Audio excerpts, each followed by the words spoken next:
பாருங்க உங்க தங்கச்சி எப்படி சாப்பிட்டு சாப்பிட்டு நல்லா குண்டாயிட்டாங்க. ஆமா, குழந்தை பிறந்தோன்னு வெயிட் போடுறது நார்மல் தானே. இந்த பிரெக்னன்சியை காரணம் காட்டி இந்த பொம்பளைக்கு எதுவுமே பண்றது கிடையாது. அப்படியே சாப்பிட்டு சாப்பிட்டு நல்லா இப்படி ஆயிடுறது. கொஞ்சம் அட்வைஸ் பண்ணுங்க. இவ்வளவு குண்டா இருந்தா எப்படி? அசிங்கமா இல்லையா? என் தங்கச்சி சின்ன வயசுல இப்படி இல்ல.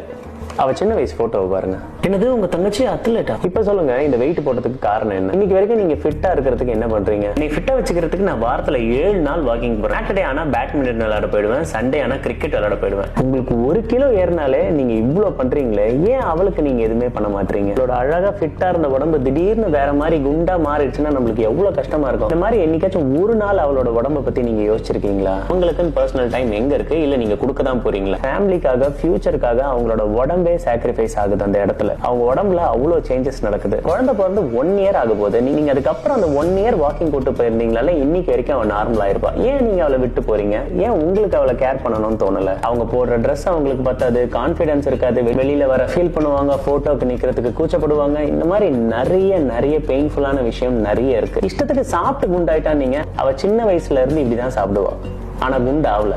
இப்ப குழந்தை பிறந்ததுக்கு அப்புறம் குண்டாயிட்டா.